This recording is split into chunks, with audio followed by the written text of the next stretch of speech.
how many of you, just type in chat here, how many of you have heard of the SAMR model for integrating technology into education and into instruction? It's a pretty popular model to frame the rollout of technology and the meaningful integration of that technology into the classroom.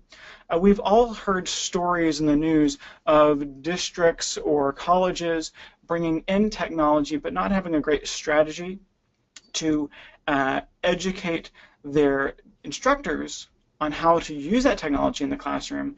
And the technology can feel a bit like a gimmick. It can be a poor investment, or it can at least seem like a poor investment without a model to really make that meaningful connection into the classroom. And I see a ton of yeses, and I love to see the yeses in all caps as well.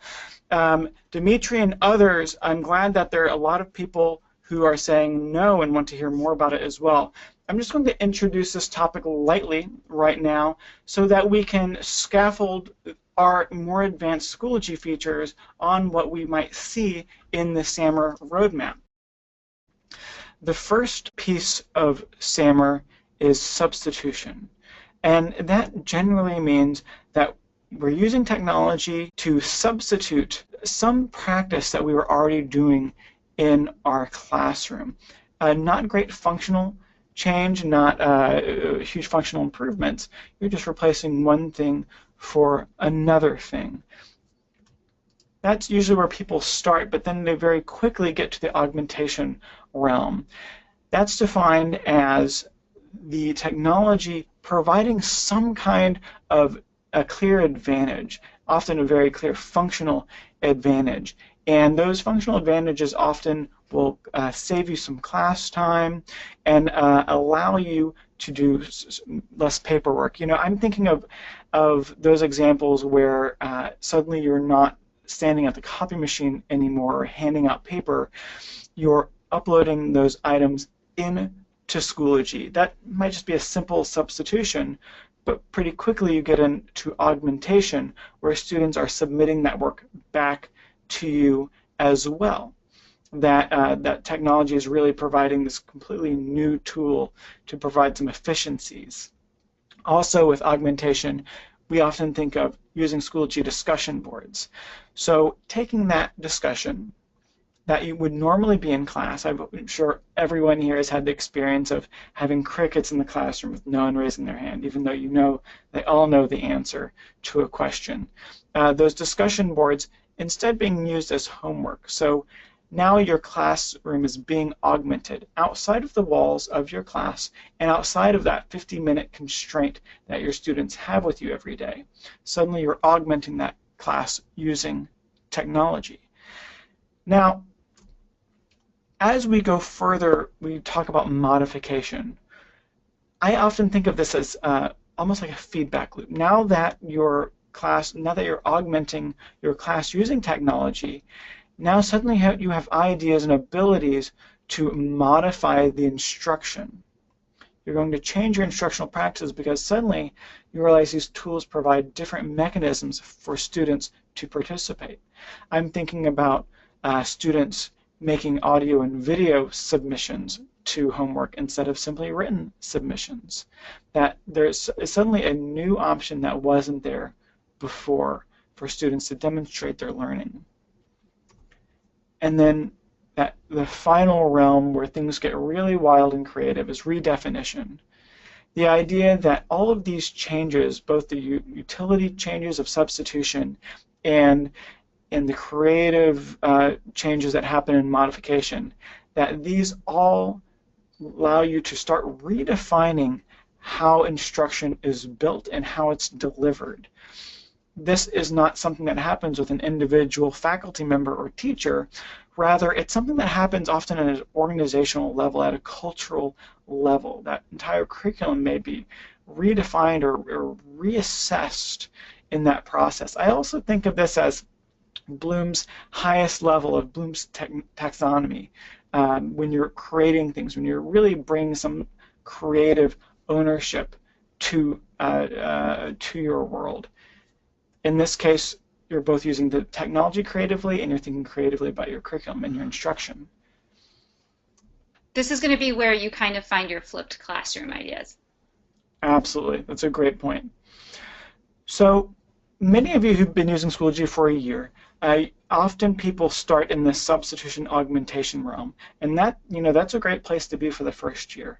But what I like to see is by the second year, people start getting into the modification and braving that redefinition realm.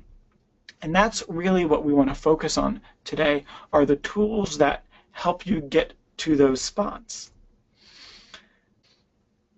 I think of the substitution and augmentation realm as instructor-centered. That these are things that instructors are doing. They're learning the tools, they're figuring out how they work, what the buttons do, all right, and they're saving that instructor a lot of time and valuable resources that they can better apply other places. Where the modification redefinition realm is moving you closer to student-centered learning. The idea that after you get past the utility, then you get into the creativity. Now, I just saw a post on Schoology Educators, the public Schoology Educators group, Julianne. I think this was maybe last week. Someone was saying, hey, is there anything that exists out there that shows us how to match SAMR to what we should be seeing happen in Schoology? And so let's talk about that. Let's see what we might see in the classroom at these different levels. Now, I'll start off with saying that it's not one single function, it's not one single feature, it's not a button, right? It's the context in which the platform is being used, the context in which their features are being used together, and the way they're being interwoven with curriculum and instruction. So substitute, when we simply substitute one thing for the next. As I mentioned earlier, this is where you're going to see handouts, just getting items into the platform for organizational purposes. Instead of distributing something one way on paper in the analog world, you're doing it in the digital world. This also applies to the gradebook. If you are doing your keeping your grades in Excel or on paper before they go into your SIS, now you may be using the Schoology gradebook to do that instead, actually using a tool that was really built for that day-to-day scoring. Next, we augment. What are we going to see here? Well, students are going to be submitting their homework and quizzes online. Those are huge functional improvements. If any of you are familiar with Doug Lemov, he wrote that excellent Teach Like a Champion book. It's a handbook of teaching and classroom management techniques. He tells a story of an instructor who became extremely efficient at simply handing out and collecting homework. Handing out the graded homework, collecting homework that was ready to be turned in. And he eventually got it down to so little that they estimated that he saved about a week and a half, 2 weeks of instructional time over the entire year. Those functional improvements really do pay forward. Simply uploading things into Schoology, having your students download them, suddenly there's no handing anything out in or out at all. When you apply that to tests and quizzes in Schoology, which we'll look at a lot today, think about what computers are good at, right? They're good at doing automated objective reasoning. So if you have multiple choice questions and things like that, that is something Schoology should be doing for you. So you instead can focus on those students who are falling between the cracks and not understanding a concept and helping elevate their understanding and their mastery of a concept before moving forward. With that time that's freed up from manual rote grading, suddenly there are possibilities that there weren't there before, just within the time that is saved. When we get to the modification realm, this gets more interesting. So as I was saying earlier, think about audio and video tools in Schoology. I had when I was studying writing, I had a wonderful professor. I was a terrible writer to begin with. I was always kind of stuck in this very boring way of writing. And what he had me do was write a play instead of an essay. Always write it in a play format first, a dialogue. Well, imagine that professor taking that a step forward, and instead of writing it, what if it was just spoken? using audio-video tools. Suddenly we have a new tool set so we can modify how we approach students and approach their learning styles, their unique individual learning styles, and allow them to prove their knowledge and to demonstrate their skills in a different medium that may not have previously existed. This is also where you're going to see a lot of collaboration using Google Docs and bringing in lots of different pieces of technology together and using them in unison. All right? This is also maybe where you're going to be seeing a bigger use of groups in Schoology, getting out of just courses and using groups for, again, more collaboration, kinds of collaboration that wouldn't be possible. And here we're not just talking about students, we're talking about faculty collaborating together, right? The same challenge we have with students, the time constraints we have in a classroom, we have those same constraints with our colleagues, right? How difficult is it to get all of the people in your department in a room at one time while they're still focused? Pretty difficult, but if you can put some of those interactions online, suddenly you're modifying your meetings and your understanding as well with that technology. Julianne, we've talked about this a few times, and that my favorite thing about the redefinition section of SAMR is that it's is this word, imaginable, that you're using technology to drive student learning, to transition to student-centered learning in ways that you previously could not imagine. If you're in a planning committee and you're creating a 3-year plan for how technology will change a classroom, the redefinition era, what will actually happen in that space, you're probably not going to know exactly, because you won't know it until you get there, until you get to modifying things and actually seeing how student learning is changing. Redefinition comes with a lot of creativity, right? Learning in ways previously not imaginable. That's big. And that happens at an institutional level. This is where data is going to come into play, right? Data driving your decisions. Being able to assess students on a level playing field and surgically go into not only your students' performance, but your own assessments, and modify them. Not wait till next year to modify them, but modify them now because you have the data now. Okay? So this is the journey that we are all on together, and that we are taking Schoology along with us, and probably a lot of other pieces of technology that you have out there. So whether you're familiar with SAMR or not, if this is your first time hearing about it, let's do a quick self-assessment here. And this isn't going to be an assessment of you personally, but think of you and your colleagues, your learning community at your university or your school. Think about where you all are on that map. And I'll fire up a poll here. Again, that takes over your screen, and you should see a poll pop up. Once in a while, that might get hidden behind a different window. Let's do a quick, honest self-assessment here. But, you know, Julianne writing numbers that are pretty similar to our session this morning. A lot of people are at that augmentation realm. And then we have a fair amount of people who are just getting started with Schoology this year and are here to learn where they might end up at the end of the year or next year. Actually, we have a lot of people at the modification level as well. I think you're going to get some tough questions thrown your way today, Bradley. Well, as you know, there's nothing I like more than a tough question, especially if it has to do with Schoology. If we have time at the end of this, we'll play a little Stump the Chump. Okay, let me close that poll and share it out to you all. So yeah, a fair amount of people across the board, augmentation. And if you are the person who said that you were at the redefinition level, I gotta see your name in chat so I can connect with you later, because I would love to hear what you're doing. Great. Well, Julianne, I think it's about time we jump into the platform here. So let's turn off our webcam so everyone can see the screen all the way. Let's first talk about measurement. I think of creating great instruction similar to a scientist who must develop a hypothesis or a theory to test.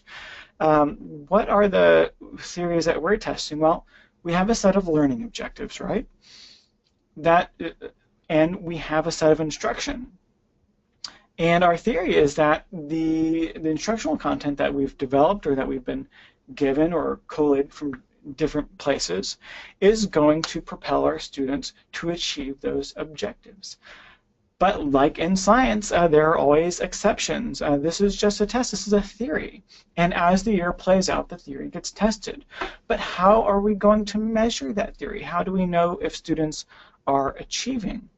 Well, of course, we have students' grades, but I think as all educators know, grades only tell part of the story. We want a little more insight. We want to view their successes and their challenges from different angles. So I want to first start talking about assessments. In our previous First Steps with Schoology webinars, we talked quite a bit about assignments and discussions, but we left assessments, tests and quizzes for today. In this teacher's course, Kylie Starr, this is more of a junior high school example. We'll see she has a test coming up here. Filled with questions, and some students have already participated. When you want to get to the next level with anything, you have to learn the base skills, right? Let me put that a different way. I come up from a music background. Before I did education, I was a classical and jazz musician. And in music, the first thing you have to do is you learn the rules. Then, after you learn the rules, you learn to break all of the rules. But you can't intelligently break those rules without learning them first. So what are the rules? What are our tools? What's our tool set in a test and quiz? Well, as most of you here know, you can add quite a few different question types. This is the basics. These are the basics. Let's talk about our advanced tips. How can we get more out of this? Well, first of all, at first glance, the tests and quizzes, they look pretty text-based, but a lot of test quizzes, no matter what grade level you're teaching, many times you want a multiple choice question or an ordering or matching question to be image-based. You want to show images on the screen for students to choose from or to match. Let's see how we do that in Schoology. I'm going to scroll down to this last question here, which is a matching question. Clicking the gear icon, I'm able to edit that question. Now, most of you here probably already know the button with the most, probably that packs the most punch in Schoology, this Insert Content button. This is where we can add images or media like videos. We can add YouTube videos here, things like that. We covered that in our session last week. We can also do cool things like add equations. There's a full equation editor here for you in higher ed or high school advanced mathematics. There's a latex editor which allows you to do some pretty advanced things. But notice in our questions, well, we don't have that editor, so what can we do? When I hover my mouse in the top right corner here, notice what happens. I see this little pencil icon. Clicking that icon will actually open up a full rich text editor for you. And there you go. There are all of your superpower tools. And again, that is hovering within that question and clicking that link. You can also do that for your answer sets, and that's how I added all of these images here. Immediately removes a roadblock.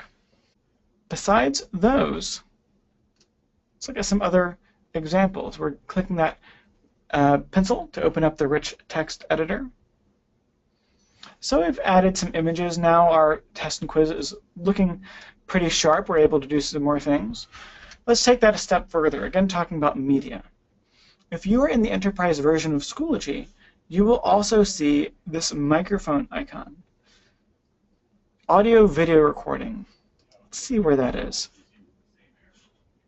In the description itself, not only could you insert or upload content, but with this option, this will actually open up your microphone or your webcam on your computer, so you can record directly into that description. No editing, no iMovie or GarageBand or anything like that. You'll be able to record right into this. This is great for everyone who's doing flipped classrooms. I think of this as a micro, almost surgical level of the flipped classroom model, but think of the real implications and real uses here. English language learners, allowing them to both read and hear the instructions is huge. That's also big for accessibility. If you have students who have impaired vision, recording that saves a step. But what about the instructional side? Language teachers, music teachers, and drama teachers, this completely changes what they are able to do in Schoology, immediately bringing them to that modification level. Suddenly a music teacher can actually play scales directly into the question description, the prompt, and students would have to choose what scale they're hearing, what mode they're hearing, or identify notes. Think about that same process with a language class when everything is audio. Remember the days, might be dating myself here, but remember those days where you'd march all your students into that, the language room when everyone put on the giant headphones? Those days are gone.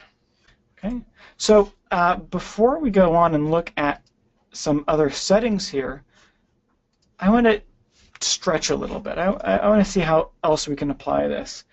Remember earlier, I'll keep repeating this theme quite a bit, that it's not necessarily using the tools themselves, but how we use them and how we combine them, how we find those same tools in different places that allow us some other options.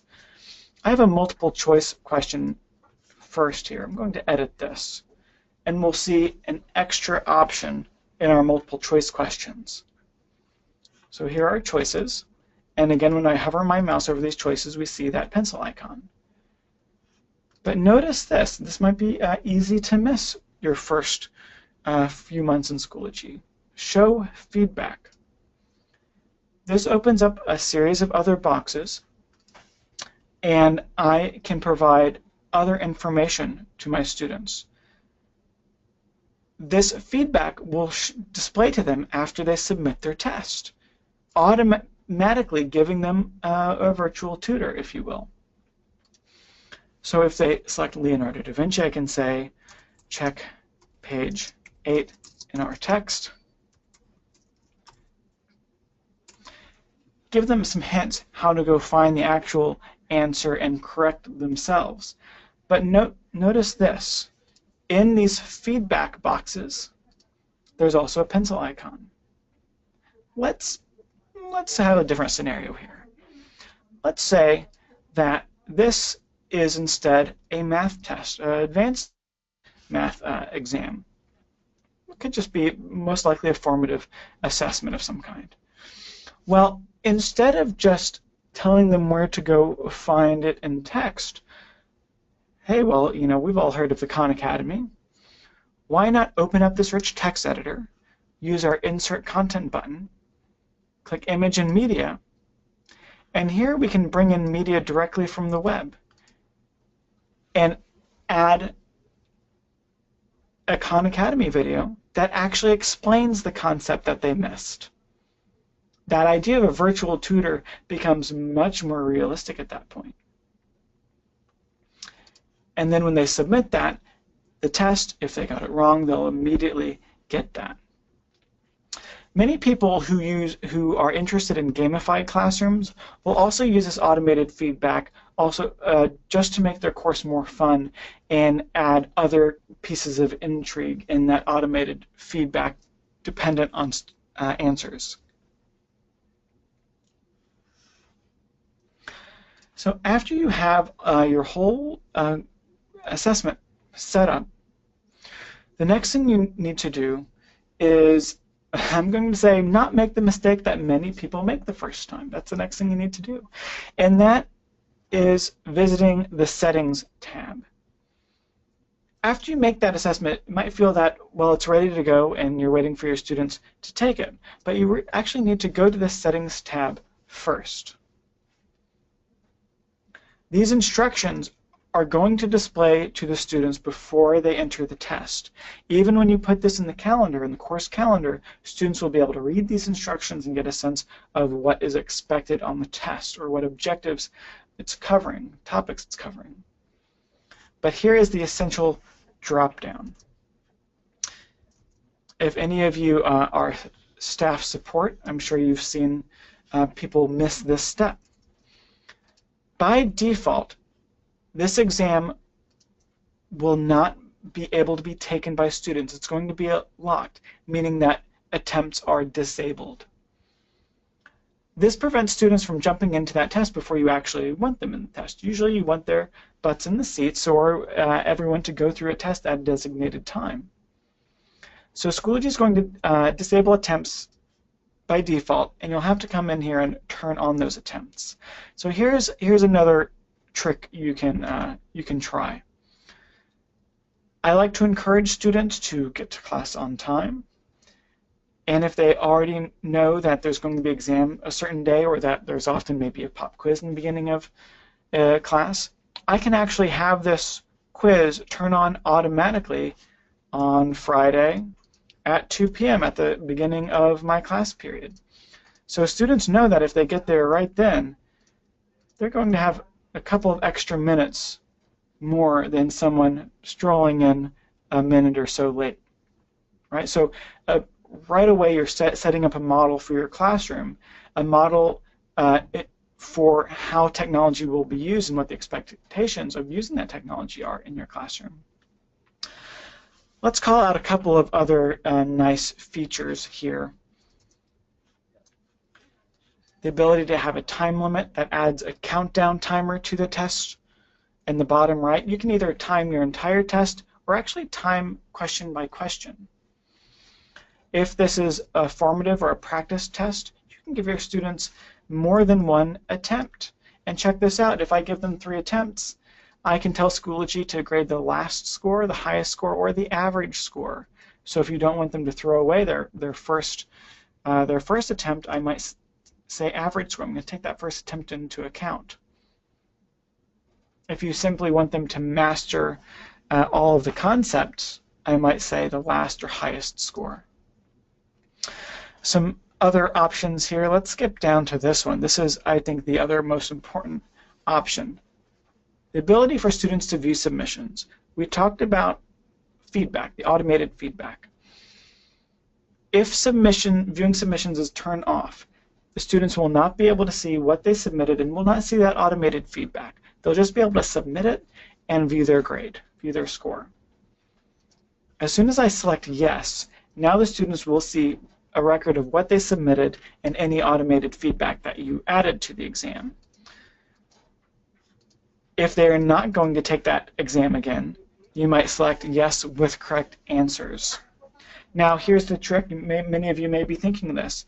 Well, if one student finishes in 5 minutes, the other in 10 minutes, or another one takes a makeup exam the next day, well, you don't want some students seeing answers and others not because they're still in the exam. You can change the setting at any time. Okay? You can start off with this at no, and then after all of your students have submitted the exam, switch it to yes. Save your changes, and it'll automatically be updated in the student's view.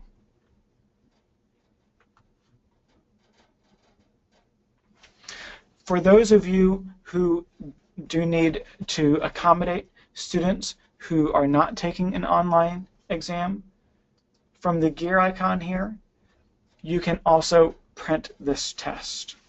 This will actually give you an answer key as well, so you'll be able to print the test, have an answer key with it, and enter the scores back into Schoology. if you wish. That respects things like randomized tests as well. If your test is randomized, it can print out various randomized ordering of the tests. So, very nice feature.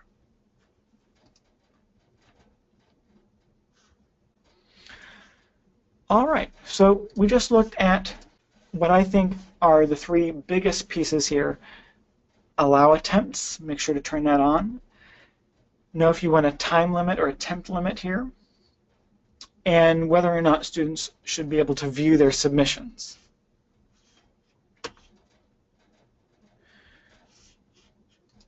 Great.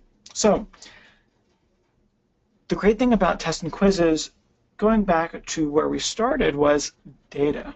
How do we know that our instruction is working? Well, we're making those assessments by the data we collect. That's the easiest way to do that. So let's look at some data we're collecting in this. This button here, View Statistics, this is actually not exclusive to tests and quizzes. This is available in assignments and discussions as well. Anywhere you are grading work, you should have this View Statistics button. That will give you a bell curve showing the distribution of grades in your class for this exam. That is also dynamic, so if I edit, click the gear icon and edit my exam, and for instance change from a numeric scale to an A+- scale, now that grid shows me A+-. Now here's where it gets interesting. This view is not exclusive to the teacher. You can allow students to see this view as well. Let's do that. Clicking the gear icon again, I'm going to go to the main settings. And notice there are these options down at the bottom. Using these options these are your tools that are really always going to take you to the next level and allow you to meet a lot of the goals you're probably setting for yourselves. Notice that grade statistics are disabled here, that little pie icon.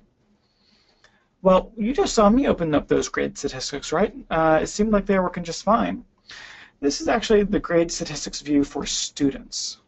Once I turn this on, my students can now view their own statistics. If I look at a student in this course and look at her grades,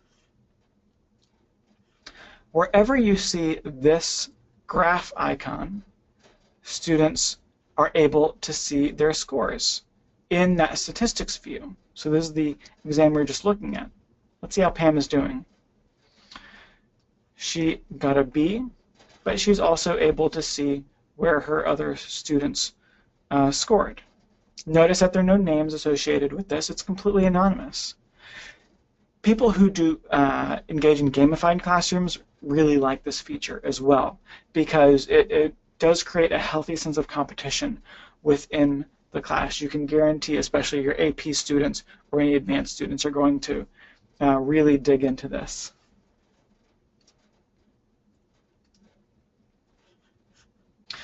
Okay, so the way we did that, select the gear icon, edit it, and enable those grade statistics. That is not exclusive to tests and quizzes. You can do that with graded discussions and assignments as well. And students can access those as well, and we'll see their score with the overall performance of the class.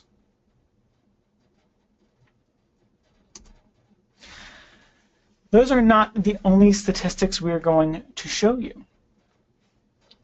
You can also view question level statistics. Let's jump back into our course here, see what I'm talking about. We've been in the settings area. Let's hop over to the results pane. Now this is your default view, organizing attempts by student. But here's your best friend, view by question. This is going to instead collate all of the quiz responses by question. For instance, if I scroll down to question number 7 here, first of all, I see how everyone is performing overall. Notice that the average score for my students is a 3.21 out of 10 points. Not only are your statistics going to be showing you something, showing you how students are doing, it's also going to show you a little bit, it's going to give you a little bit of insight, rather, into how that either that question is worded or maybe how that piece of information was taught in the beginning. If all of my students are missing this question, most likely I may have worded it in a confusing manner. Okay, I may have worded it in a confusing manner. We just on Twitter earlier after our previous session, I was sending out some best practices for writing questions, because writing questions that are not confusing is difficult, right? I think we can all agree to that. I bet everyone here has at one point created a quiz question that everyone got wrong.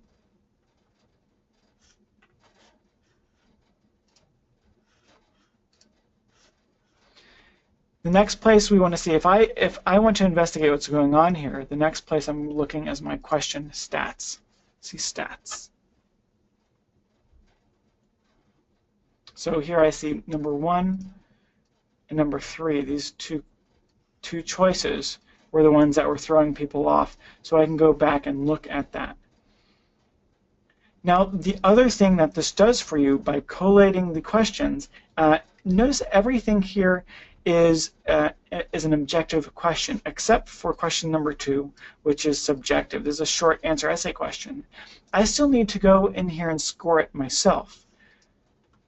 But instead of going to each individual student, I can instead view all of the responses for that one question, clicking this button.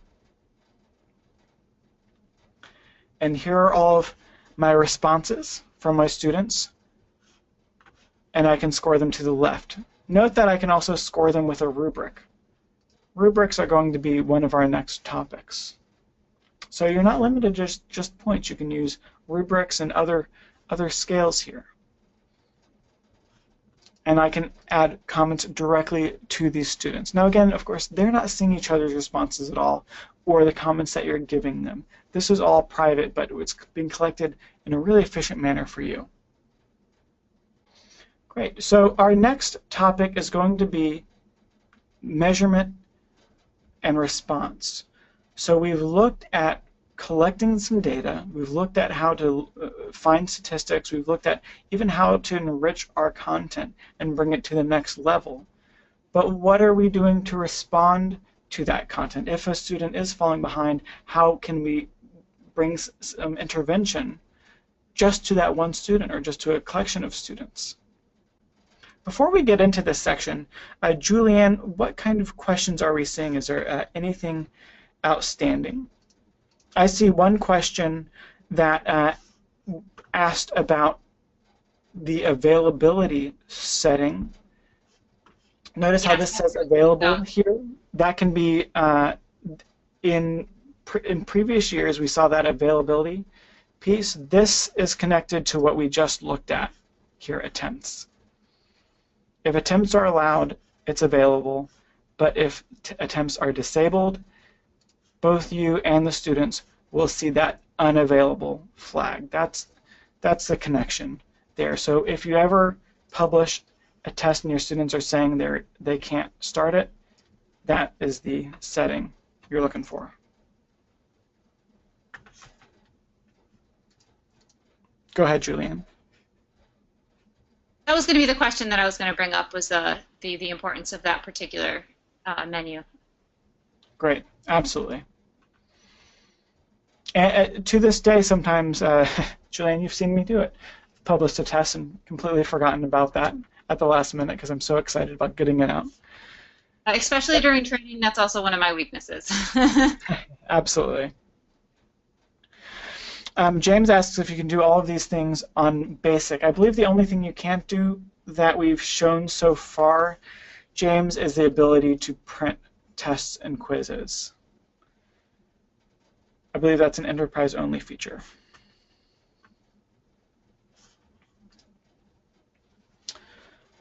Okay, so how are we measuring that data? I want to talk about rubrics. I want to talk about connecting this work to learning standards like the Common Core, and on how to view that data in a different way than tests and quizzes, and then how to individually assign work to students to intervene when we do see some learning gaps. I'm going to flip over to a different faculty member's account. Let's look at her gradebook. I first want to bring up the idea and the concept, the basic skill of using rubrics, using them in a basic way and then more advanced way. And then we'll continue on and build from there, but the basic structure of rubrics is the foundation. You see in my grade setup here, this is where we set up everything having to do with our gradebook. Over here, scales and rubrics, you'll see this other tab, rubrics here. And you can add additional rubrics, selecting this add button and select rubric. Let's look at just a couple I already have in here. This is a rubric I'm using for discussions. It's very simple. I just have some expectations for students, 4 different expectations, and I'm simply evaluating students as to whether they met those expectations or not. If I scroll down a little bit, I also have one more criteria that will deduct a percentage of points if something is late.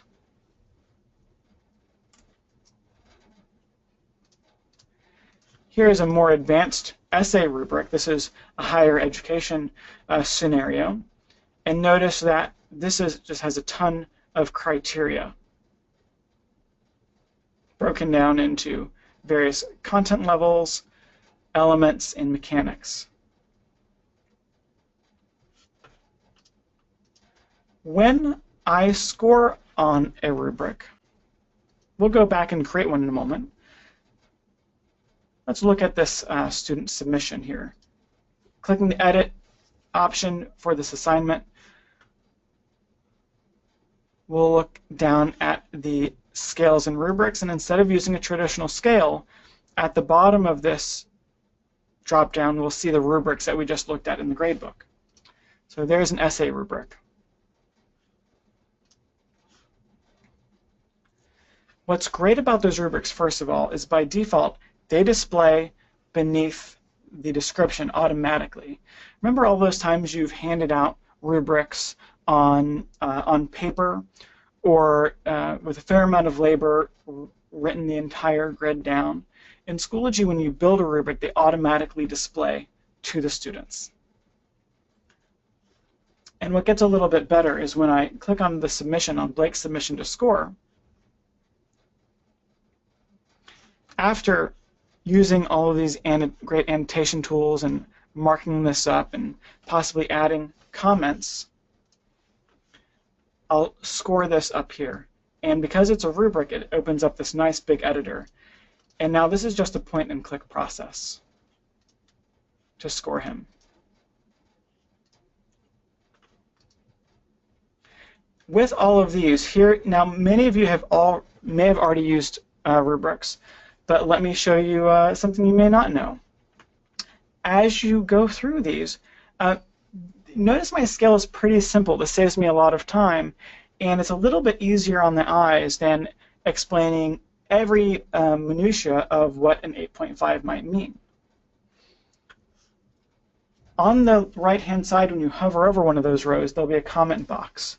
Here I can actually explain to Blake where he can improve his work. Okay? And then Blake will automatically see that with his score.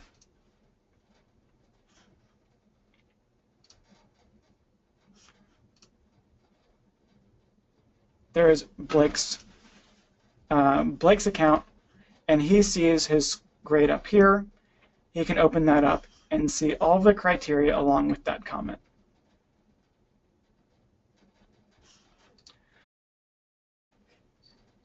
We add new rubrics from this drop-down, Add Rubric.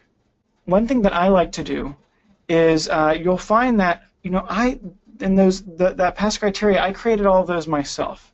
I created a discussion rubric, I gave it a title, and I added descriptions. And here I could change the grade scale. I could have this go up to 5, and I could change my descriptions for all of this. Well, I can completely add all my criteria here if I wanted to, but I want to show you a different way of doing this. That's a great way to do it if you need something very, very specific.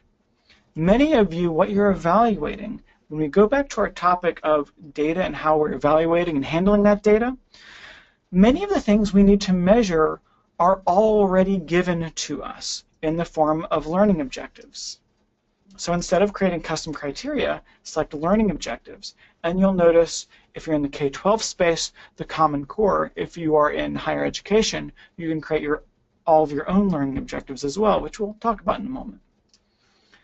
So when you're doing discussions, why not go in, if this is, say these are seniors, why not jump in to your speaking and listening standards, comprehension and collaboration.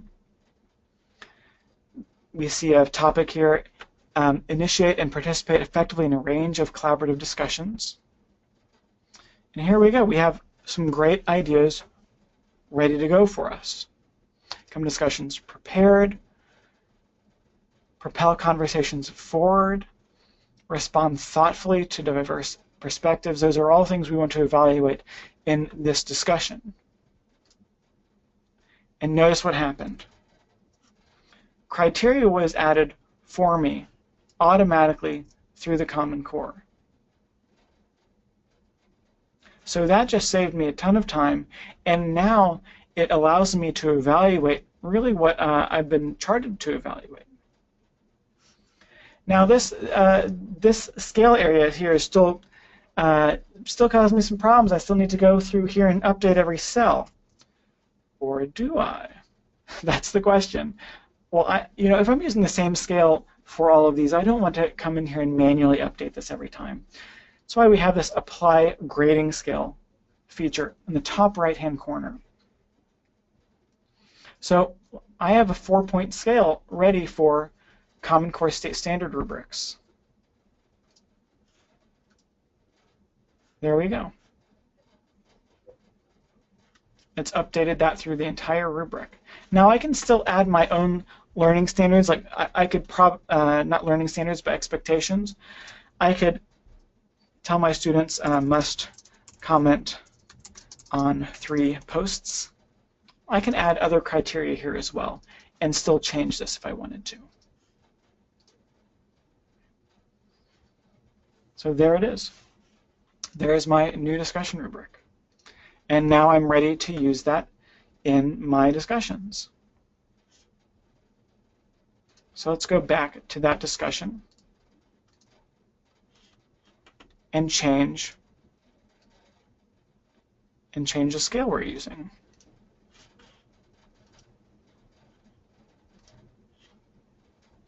And notice now my students see that scale, they see the expectations, and now they're even getting keyed in to the overall learning objectives for the course as well.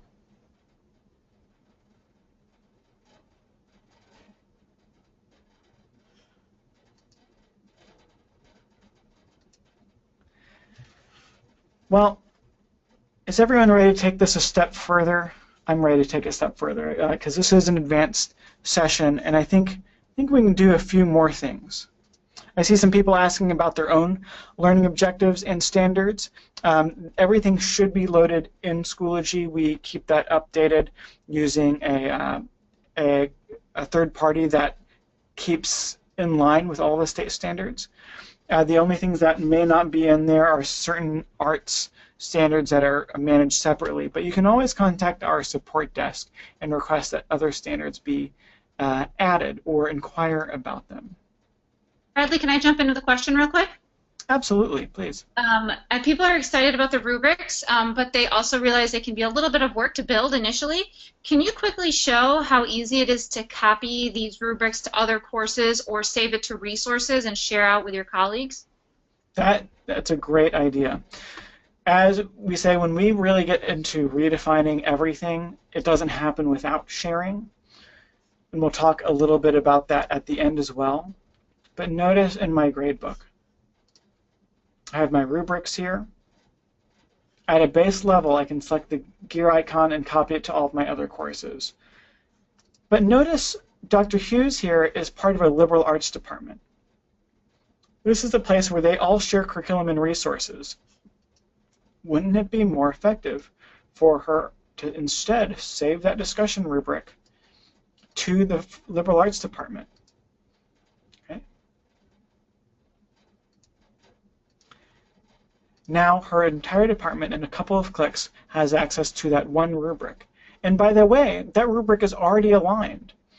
So it can be really powerful to go into your group resources and you have two choices. You could teach your entire staff how to create those rubrics and how to align learning objectives, or you as a curriculum chair can create rubrics yourself in a department level curriculum folder that are all pre-aligned and ready to go. These could even be, let's have, notice I have plenty of rubrics here. If I had an assignment, if I created assignment templates in my resources that could be used, for instance, I could just create, let me actually go back here, I could simply have a discussion template in my resources and already have a rubric attached to it. So not only do my teachers not know, or faculty not need to learn how to create those rubrics, but I could already have a discussion template ready to go with no description or anything. It's just there so that any teacher can come in, grab that discussion that is already aligned, and add it to her course.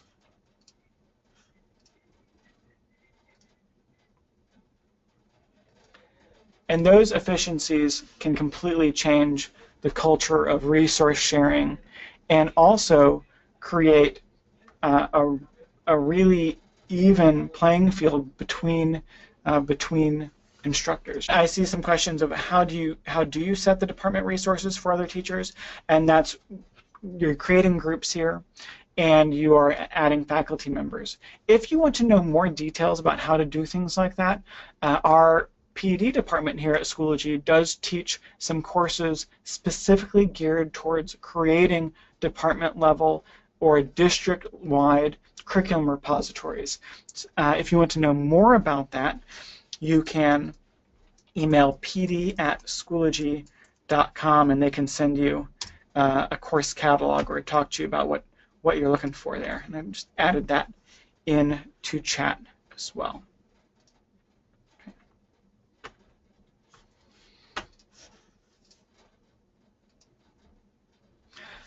All right, so those of you in higher education and those of you who do not teach something that is covered by the Common Core, well, what are your other options? Your other options are custom learning objectives, objectives that you can create outside of these rubrics to track. Well, why do we want to do that? What all of this has been leading up to, this idea of creating rubrics, is it's all leading up to the idea of student mastery. The traditional grade book, let me go to another grade book here. The traditional grade book, in which we see how students are doing on individual homework assignments, discussions, tests, and quizzes, are telling us that our students are doing the work. They're putting the time in, they're doing the work. But does it show us what they excel at, what concepts they excel at, and where their learning gaps are in certain concepts and skills? Not exactly. Not exactly. Schoology also has a mastery gradebook. This is something that is in the enterprise version of Schoology. Notice what we have here. Along the top, learning standards. And within the grid, I see instead of what students, how they're performing on individual items, I see how they're performing on an individual standard. Check out the science standard. If we look at Pam, it's been evaluated 3 different times, and I see how she's done on those 3 different exams. This is pulling that information together all at once. Let's have a visual here. I'm just going to bring up my whiteboard, and we've been creating rubrics. So here's my rubric, let's say, right? And here's my scales, and I have all of my standards here. This is one assignment, but what I'm really doing is evaluating a few different skills. Well, in a normal gradebook, that's all going into one lane here. How did they do overall in that item? In Mastery, instead, this is separated into 3 different lanes. So if I am evaluating collaboration here, and I evaluated it in 3 other places in the course, every time I evaluate that one standard, it's all going to pipe in to that one area in Mastery.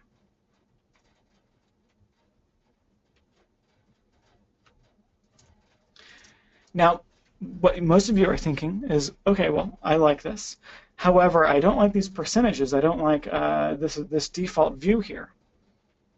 Clicking the gear icon, we can change this. Let's flip that around and switch it from a numeric scale to, I have a 4 to 0 scale here.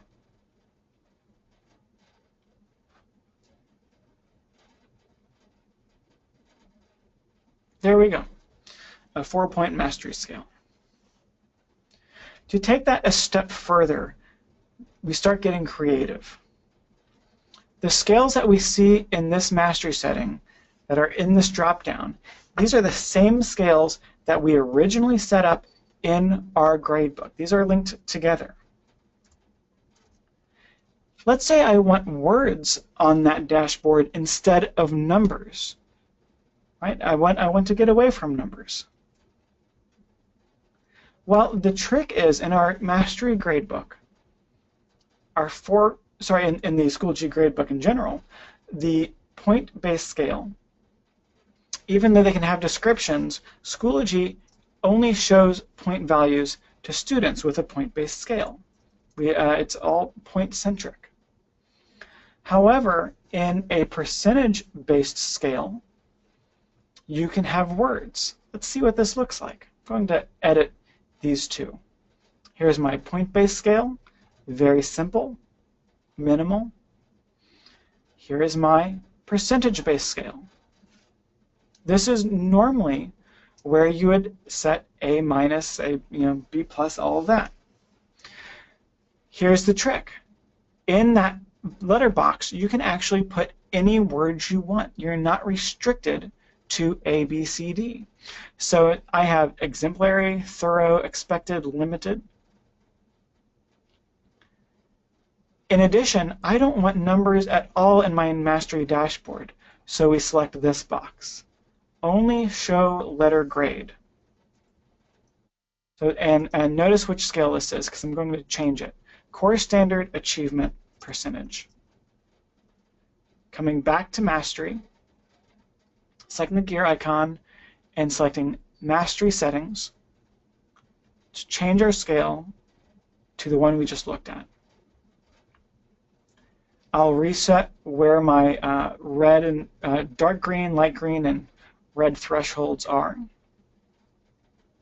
Let's bring that up to, there we go.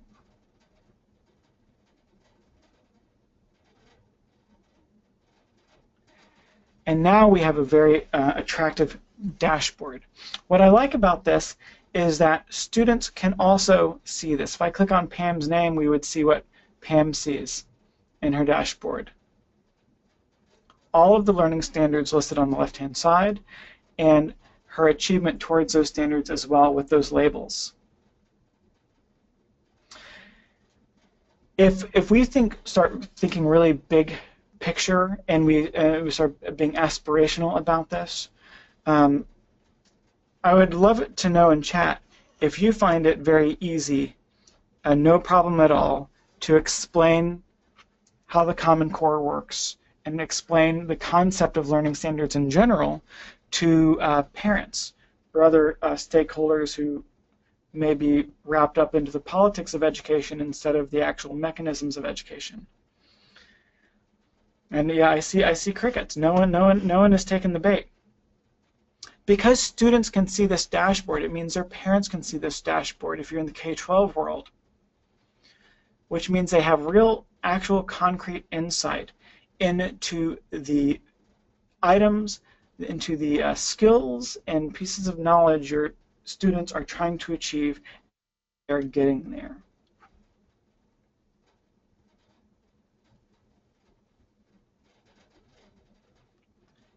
What do we do about the things that aren't in this grade book? Let's go back to our group resources. I'm going to go back to Dr. Hughes here, into that liberal arts group we looked at beforehand when we were looking at rubrics. What about the things that aren't in the Common Core, especially for all of us in higher education? Notice my first folder here, learning objectives. You can create your own learning objectives. Is anyone here familiar with approaches to learning? That framework? Approaches to learning framework is broken down into personal responsibility, work ethic, collaboration, and civic responsibility. Of course, there's just a ton of research now showing how much people's character brings to their general success in life. I bet a few of you are familiar with Paul Tufts' work. He just came out with a new book. That was my summer reading, Helping Children Succeed. Has a lot of implications for adult learners as well. I want to measure these. To do that, first of all, they're all organized in my group resources. If you're looking at your group resources and not seeing that right now, the trick is to select your options drop down, and you'll have an option here to enable learning objectives. They are off by default. You have to turn this feature on.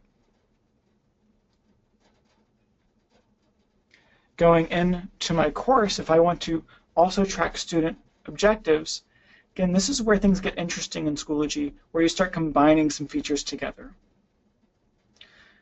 Well, I want to track it, which means it has to have a grading category, but I don't want this actually to affect students' overall grade. So the first thing I'll do is I'll add a new category for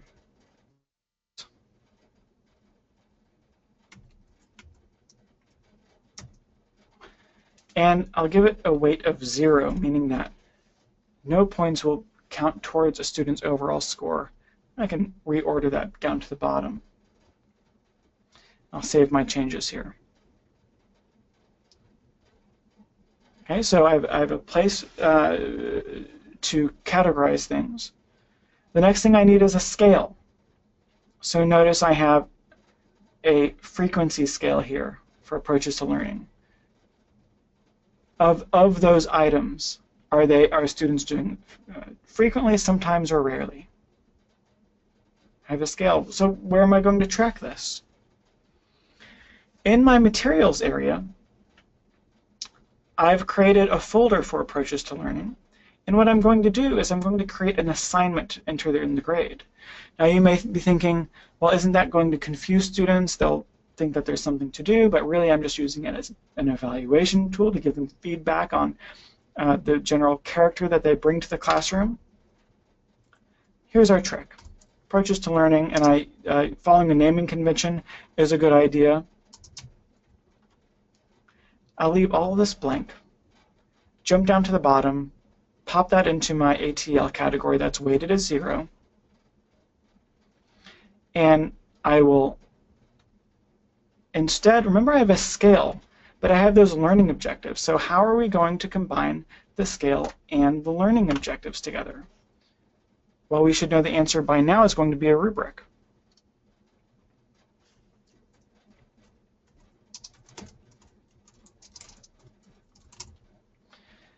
Jumping into our learning objectives, instead of going into the Common Core, note that our first option is our custom learning objectives.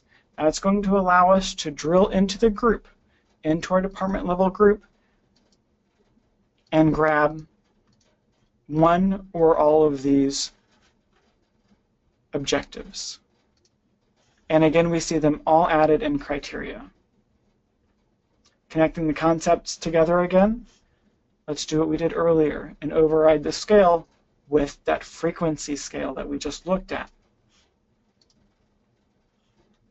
There we go. Now, still with an assignment, when you create an assignment, remember that there's that submit button. It looks like students are supposed to turn something in, which is not true for this. We just want a place to pop in scores. Remember our options down here where we had grade statistics? This is where we can do a lot of other things as well. Let's disable comments on this. And most importantly, let's turn off submissions panel. That's going to remove the submit button altogether. Our result is this. Okay.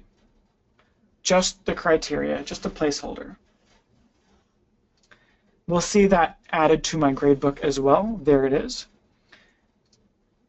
And piecing everything we've learned together today, we can quickly evaluate students and give them feedback here. And without leaving this, we can do this for the rest of our students as well.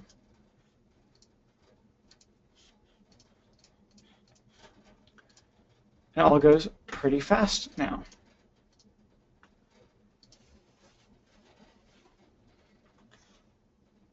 And now if I keep making a new one of these every week or every 2 weeks or a month, however, whatever frequency I'm doing that, note that all of this is piping into our Mastery dashboard. And now in one place I can see how a student is bringing that work ethic to the classroom. They can see it, other people, their parent could see it if that feature is enabled for them. So this can be a real game changer, but it takes some creativity and weaving the features together to get here. Now, our last point that we wanted to go over, just checking the questions here, is how do we intervene with students who are falling behind? So in our Mastery dashboard, when we see those red spots here, if we go to my other class demonstration here, Jenny, she's struggling with these 2 learning objectives. Well, how do we help her out?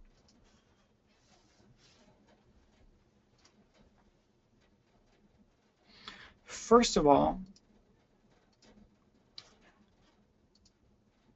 what I often do, let's say I had a student falling behind in this essay number 1. Well, I often have a hidden folder within my course of optional assignments, other things I can pop in. This could either be in my course or it could be in that department level group. Additional resources. And here is an assignment ready to go. It's hidden right now, so no one sees it. I'm going to edit this. Note that everything is ready. But I only want this to use this to intervene with certain students, to help them master a concept. Maybe this assignment is a little bit different and asks them to use a different skill set. Notice I'm asking them to use audio-video recording instead of writing. Here's the key. Again, we're in our options area. Individually assign. You can assign that to Jenny, Celia, and Blake. When you individually assign work, those students are the only ones who will see it. No other student will even be aware that this exists. it will not show up in their gradebook, etc. Let's save our changes here. Now this is still in a hidden folder. What I'm going to do is pop it into this essay number 1 folder. Just quick drag and drop there. Okay. And it was hidden before. I'll publish it now.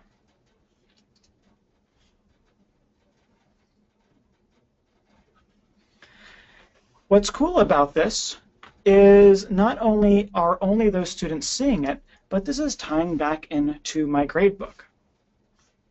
Here is that item. Only Blake, Jenny, and Cecilia have the ability to be scored. Schoology has disabled that box for everyone else because, again, they don't see this item at all. And there I can score her. Now, let's jump back in here again. I like shortcuts, everyone. Shortcuts are the key to doing everything. Instead of going back to my materials list, I'm clicking that that menu icon and selecting Edit. I can do that right from the gradebook. Well, if we were tracking alignments, maybe I'm already using a rubric, but the other way to add alignments, if I'm really trying to recover credit, I can go into that rubric and add learning objectives again from here. We've seen that. You don't have to use rubrics to have alignments. Let's say that this was not using a rubric. It was simply an A+- scale. Clicking this target also opens up the learning objectives view. And here I can go in to those learning objectives and also add alignments. Okay. I can add more than one as well.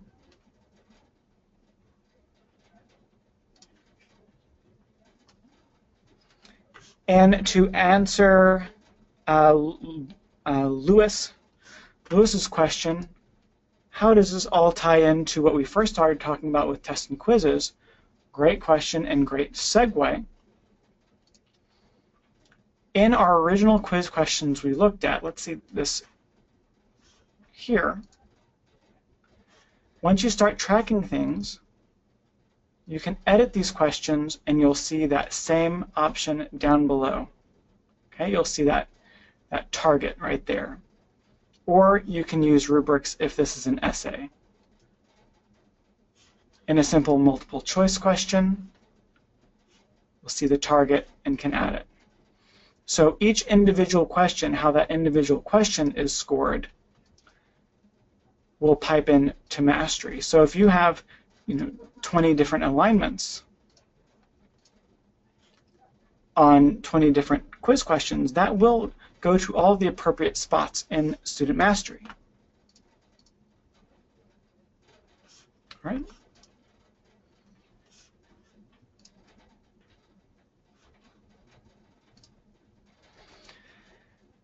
Now, when notice how I individually assign that to 3 students. What happens when you have either a group of accelerated students or a group of students that will always need a little bit more attention or very specifically need differentiated instruction? This is one of the other features that can be a real game changer in Schoology. It's the idea of grading groups. Click into your rosters area and you'll see this gray box to the right-hand side. Organize members into grading groups. Select that. You can give your group a name and add students to that group. Students can be in one or more groups. They can have overlapping groups. What happens when you do this is it links back into the ability to individually assign work. So now I can add a new assignment here. And under the individually assign icon, clicking this, instead of adding an individual's names like Celia, I can instead select that acceleration group. Now all of the students in that group will be assigned this work. This is exciting because it also ties back into the gradebook. Note that in the gradebook you'll have a members dropdown and you start using grading groups. So I can very quickly select everyone in group A and only see those students. Or flip over to the accelerated group and only see those students as well. Again, a great way to assign work to individuals. If you wanted to do the opposite and simply exclude someone from an assignment, in the gradebook you would select this flag icon and simply select excused, and it would be ignored. In the previous session this morning, a lot of people had questions about grade sync and grade passback with certain SIS apps. This is an excellent tool for that. This help article really breaks down every detail of those apps.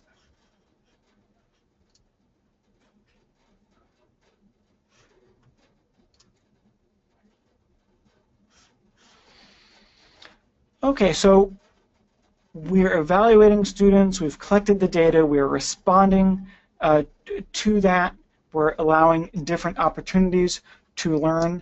I've talked a lot about audio video today, and you can't talk about audio and video without the opportunity to talk about what you can do on mobile. So I just brought up my iPad here. This is the same student we've been looking at a lot today, Blake. Look at that free write formulating argument item to the right.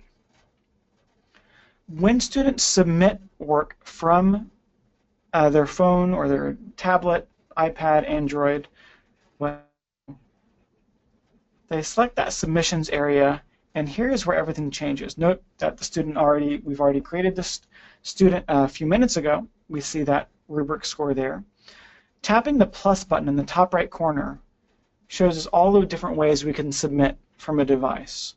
So not just writing a submission, but recording photos or videos, recording audio directly into the iPad, and that uses all that hardware that's right in that device. You know, it's funny, if any of you went to a district or a university maybe 5 years ago and said, you know what, in 5 years we think all of your students should have HD cameras, you would be laughed off campus probably, shown the door pretty quickly. But guess what? Everyone has an HD camera in their pocket now.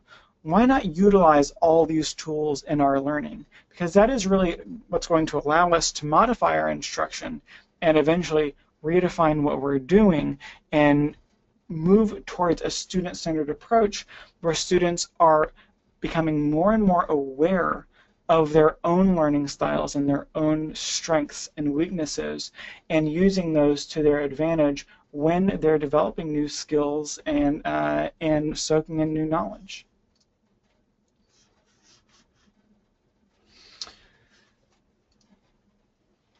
You know, all of this information has been about evaluating students, responding to them, and personalizing learning at another level. I want to end this with a final trick, and that's, you know, all this has been about individuals. What happens when you do want something that is not on an individual basis? You want some anonymous information. Well, most of you here probably know that polls exist. In the updates area, you can write updates here and attach polls, and these are anonymous. All right, they are anonymous, and they're very very handy. That's an example of a poll right there.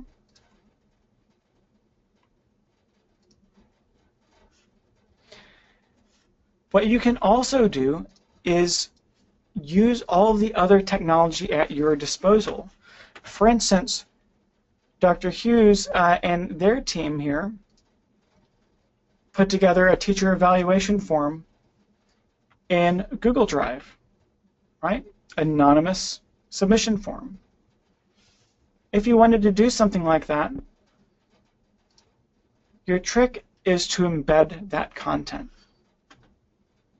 We talked a little bit about embedding in our basic basic session last week, but you can really embed anything.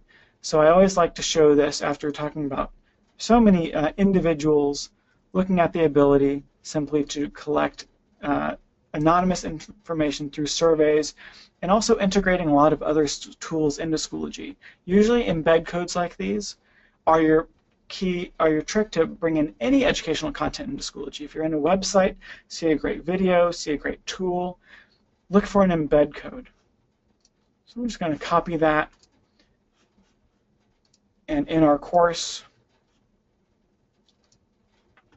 pop in a page at the top.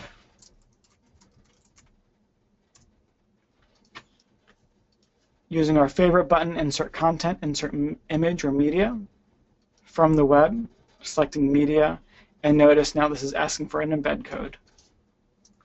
Copy and paste that in. The yellow placeholder you see is what you should see. You can resize that if you need. And now we have that took maybe 20 seconds, 30 seconds. Now we have a nice teacher evaluation that's completely anonymous within our course to wrap up this course. So on that note, I encourage you to think out of the box. At the redefinition level, it's not just about redefining the instruction, it's about redefining how a lot of these tools are used. How are you using them in ways that they weren't intended to be used? Let's say you take a discussion and create 2 grading groups.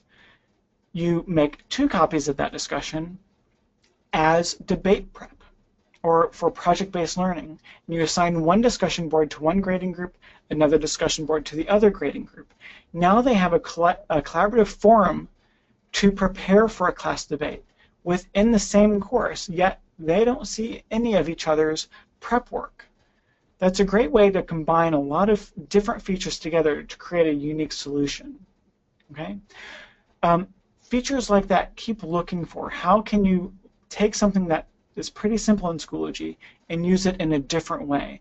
Because that is what gets you to that space where you are doing things that were previously unimaginable in the platform. I'd like to thank you all for joining me today. The recording of this will be sent out. I'll say goodbye to those of you who need to sign off. For anyone who wants to stay on for a couple of minutes, as I was saying, I never mind playing Stump the Chump, so if there's anything else that you want to know about or want to discuss, stay on the line and use that chat box, and I'll take a look at it. And we'll just keep this open for about 5 minutes here. And for the rest of you, thanks everybody.